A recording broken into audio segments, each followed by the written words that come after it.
ओम नमः शिवाय। दोस्तों, हर हर महादेव। आज की वीडियो में सोमवार व्रत कथा श्रवण करने जा रहे हैं। प्रिय भक्तों, सोमवार का व्रत सामान्य तौर पर दिन के तीसरे पहर तक ही होता है। व्रत में फलाहार या पारण का बहुत ज्यादा बड़ा कोई नियम नहीं है, किंतु यह आवश्यक होता है कि दिन रात में केवल एक समय ही भोजन किया जाता है। सोमवार के व्रत में भगवान भोलेनाथ के साथ साथ माता पार्वती का भी पूजन करना चाहिए।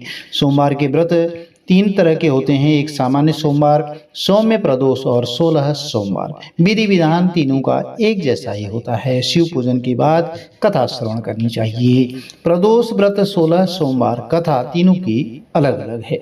चलिए कथा आरंभ करते हैं। बोलिए गणपति गजानन महाराज की जय, शंकर भगवान की जय, माता पार्वती मैया की जय। एक बहुत धनवान साहूकार था, जिसके घर धन आदि किसी प्रकार की कभी कोई कमी नहीं रहती थी। परंतु उसको एक दुख सताता था कि उसके कोई पुत्र नहीं था। वह इसी चिंता में दिन रात लगा रहता था। वह पुत्र की कामना के लिए प्रत्येक सोमवार को शिव जी का व्रत और पूजन किया करता था। सायंकाल को शिव मंदिर में जाकर के शिव जी के श्री विग्रह स्वरूप के सामने दीप जलाया करता था। उसके इस भक्ति भाव को देख करके एक समय माता पार्वती जी ने भगवान भोलेनाथ से कहा कि हे महाराज, यह साहूकार आपका बहुत बड़ा भक्त है और सदैव आपका व्रत और पूजन बड़ी ही श्रद्धा भाव से किया करता है, तो इसकी मनोकामना तो आपको अवश्य पूर्ण करनी चाहिए। तो भगवान भोलेनाथ ने कहा कि हे पार्वती, यह संसार कर्म क्षेत्र है। जैसे किसान खेत में जिस तरह का बीज बोता है वैसे ही फसल काटता है। खेत में इमली की फसल बोते हैं। इमली की प्रकृति खटास वाली होती है, तो आपको खट्टे फलों की प्राप्ति होती है। यदि आप बेर का बीज बोते हैं, बेर की प्रकृति मिठास वाली होती है, तो आपको मीठे फलों की प्राप्ति होगी। और यदि आप खेत में करेले का बीज बोते हैं तो आपको कड़वाहट करेले की प्रकृति होती है और कड़वे फल की प्राप्ति होगी। इसीलिए जिस तरह की जैसा कर्म करते हैं उसी तरह के फलों की भी प्राप्ति होती है। तो यह संसार में व्यक्ति जैसा कर्म करेगा वैसा फल भोगेगा। तो माता पार्वती ने विशेष आग्रह से कहा कि महाराज, जब यह आपका बहुत बड़ा भक्त है और इसको अगर किसी प्रकार का दुख होता है तो उसे आपको अवश्य दूर करना चाहिए, क्योंकि आप सदैव अपने भक्तों पर दयालु होते हैं और उनके दुखों को दूर करते हैं। यदि आप ऐसा नहीं करेंगे तो मनुष्य आपकी सेवा व्रत क्यों करेंगे। तो माता पार्वती जी का ऐसा आग्रह देख करके भगवान भोलेनाथ कहने लगे, हे पार्वती, इसके कोई पुत्र नहीं है। यह इसी चिंता में दुखी रहता है और इसके भाग्य में पुत्र न होने पर भी मैं इसको पुत्र प्राप्ति का वरदान देता हूँ, लेकिन यह पुत्र केवल 12 वर्ष तक ही जीवित रहेगा। इसके पश्चात वह मृत्यु को प्राप्त हो जाएगा और इससे अधिक मैं इसके लिए कुछ भी नहीं कर सकता। तो यह सब बातें साहूकार सुन रहा था। इससे उसको ना तो कुछ प्रसन्नता हुई और ना ही कोई दुख हुआ। तो वह पहले जैसा ही शिवजी महाराज का व्रत और पूजन करता रहा। कुछ काल व्यतीत हो जाने पर साहूकार की स्त्री गर्भवती हुई और 10वें महीने उसके गर्भ से अति सुंदर पुत्र की प्राप्ति हुई। साहूकार के घर में बहुत बड़ी खुशी मनाई गई, परंतु साहूकार ने उसकी केवल 12 वर्ष की आयु जानकर के कोई अधिक प्रसन्नता प्रकट नहीं की और न ही किसी को भेद बताया। जब वह बालक 11 वर्ष का हो गया तो उस बालक की माता ने उसके पिता से विवाह आदि के लिए कहा। तो साहूकार कहने लगा कि अभी मैं इसका विवाह नहीं करूंगा, अपने पुत्र को काशी जी पढ़ने के लिए भेजूंगा। फिर साहूकार ने अपने साले यानी कि बालक के मामा को बुला करके उसको बहुत सारा धन दे करके कहा, तुम इस बालक को काशी जी पढ़ने के लिए ले जाओ और रास्ते में जिस किसी स्थान पर भी जाओ यज्ञ करते और ब्राह्मणों को भोजन कराते हुए जाना। तो वह दोनों मामा भांजे यज्ञ करते और ब्राह्मणों को भोजन कराते जा रहे थे। रास्ते में एक शहर पड़ा। उस शहर में राजा की कन्या का विवाह था और दूसरे राजा का लड़का जो विवाह कराने के लिए बारात लेकर के आया था वह एक आंख से काना था। अब उसके पिता को इस बात की बहुत बड़ी चिंता होने लगी कि कहीं वर को देख करके कन्या के माता पिता विवाह में किसी प्रकार की अड़चन पैदा ना कर दें। इस कारण जब उसके अति सुंदर उसने इस सेठ के लड़के को देखा तो मन में विचार किया कि क्यों न दरवाजे के समय इस लड़के से वर का काम चला लिया जाए। ऐसा विचार करके वर के पिता ने उस लड़के और मामा से बात की तो वे राजी हो गए और फिर उस लड़के को वर के कपड़े पहनाकर घोड़ी पर चढ़ा करके दरवाजे पर ले गए और यह सब कार्य प्रसन्नतापूर्वक हो गया। और फिर वर के पिता ने सोचा कि यदि विवाह आदि कार्य भी इसी लड़के से करा लिया जाए तो इसमें क्या बुराई है। ऐसा विचार करके उसने लड़के और उसके मामा से कहा, यदि आप फेरों का और कन्यादान के काम भी पूरा करा दें तो आपकी बड़ी कृपा होगी और इसके बदले में मैं आपको बहुत सारा धन दूंगा। तो उन्होंने स्वीकार कर लिया और विवाह कार्य भी बहुत अच्छी तरह से संपन्न हो गया। परंतु जिस समय लड़का जाने लगा तो उसने राजकुमारी के चुनरी के पल्ले पर लिख दिया कि तेरा विवाह तो मेरे साथ हुआ है, परंतु जिस राजकुमारी के साथ तुमको भेजेंगे वह एक आंख से काना है और मैं काशी जी पढ़ने जा रहा हूँ। तो लड़के के जाने के बाद उस राजकुमारी ने जब अपनी चुनरी पर ऐसा लिखा हुआ पाया तो उसने राजकुमार के साथ जाने से मना कर दिया और कहा कि यह मेरा पति तो नहीं है, मेरा विवाह इसके साथ नहीं हुआ है, जिसके साथ मेरा विवाह हुआ है वह तो काशी जी पढ़ने गया है। अब राजकुमारी के माता पिता ने अपनी कन्या को विदा नहीं किया और बारात वापस चली गई। उधर सेठ का लड़का और उसका मामा काशी जी पहुंच गए। वहां जाकर उन्होंने यज्ञ करना, लड़के ने पढ़ना शुरू कर दिया। जब लड़के की आयु 12 साल की हो गई तो उस दिन उन्होंने यज्ञ रचा था और लड़के ने कहा कि मामा जी आज मेरी तबीयत कुछ ठीक नहीं है। तो मामा जी ने कहा ठीक है अंदर जाकर के सो जाओ। तो लड़का अंदर जाकर सो गया और थोड़ी देर में उसके प्राण निकल गए। अब जब उसके मामा ने आकर देखा तो वह मुर्दा पड़ा है। उसको बहुत बड़ा दुख हुआ। उसने सोचा कि अगर मैं अभी रोना पीटना शुरू कर दूंगा तो यज्ञ का कार्य तो अधूरा रह जाएगा।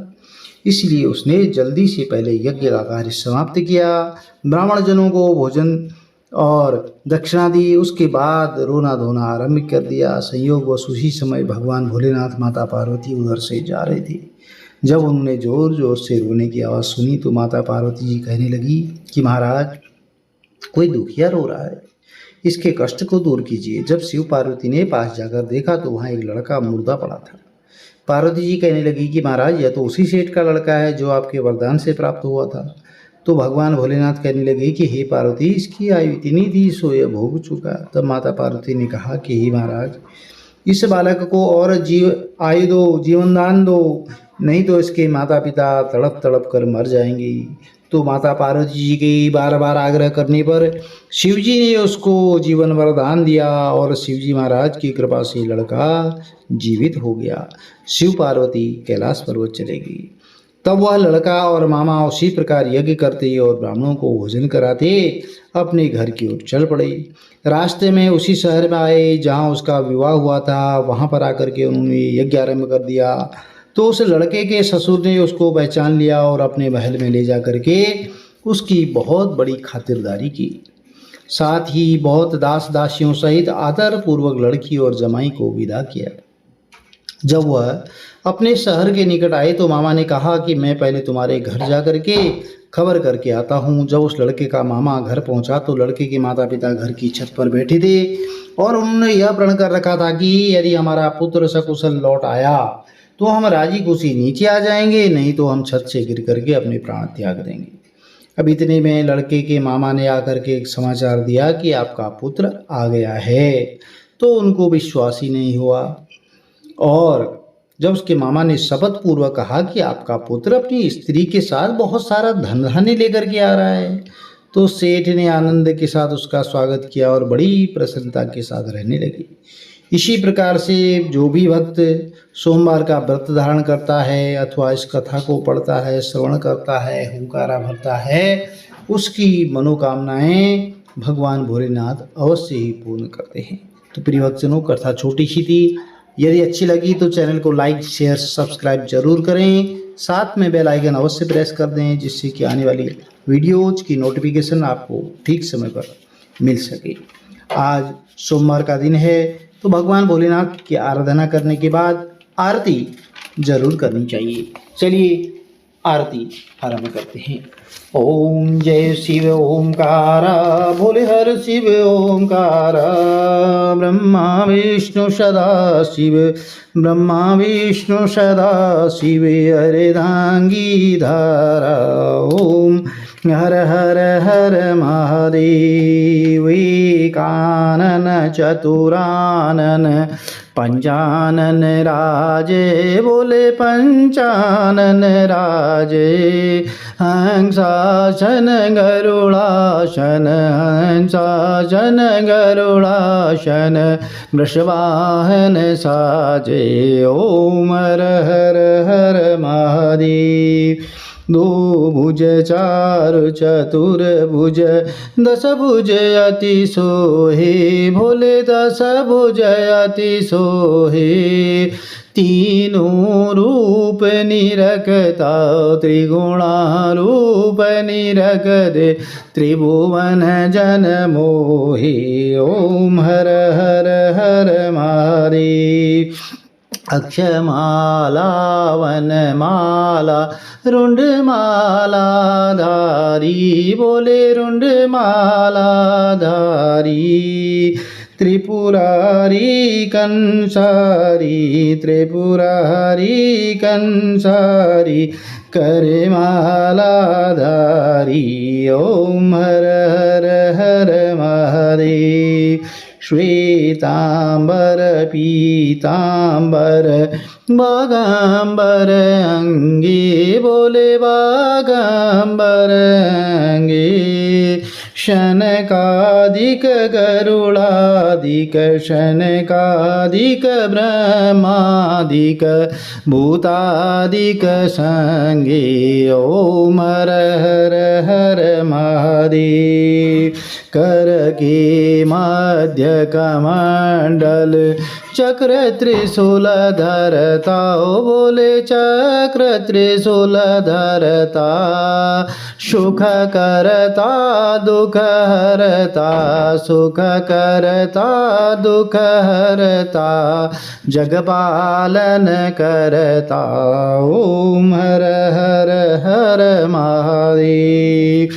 ब्रह्मा विष्णु सदा शिव जानत अविवेका ओ बोले जानत अविवेका प्रणवाक्षर के मध्य प्रणवाक्षर में शोभित ये तीनों एका ओम हर हर हर महादेव।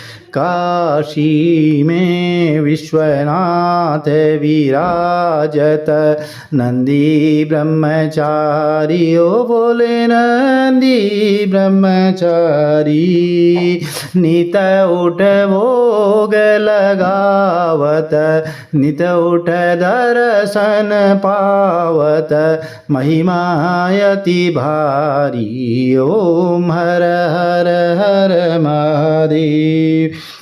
त्रिगुण स्वामी जी की आरती जो कोई नर गावे ओ बोले प्रेम सहित गावे कहत शिवानंद स्वामी मन भजत हरि हर बोले मन वांछित फल पावे ओम हर हर हर महादेव। ओम जय शिव ओमकारा ओ बोले हर शिव ओमकारा ब्रह्मा विष्णु सदा शिव ब्रह्मा विष्णु सदा शिव अर्धांगी धारा ओम हर हर हर महादेव। आरतिकम समर्पयामि। इस तरह भगवान को आरती समर्पित करें, आरती शीतलीकरण करें, भोग लगाएं और प्रसाद सब में वितरित करें। हर हर महादेव। जय माता दी।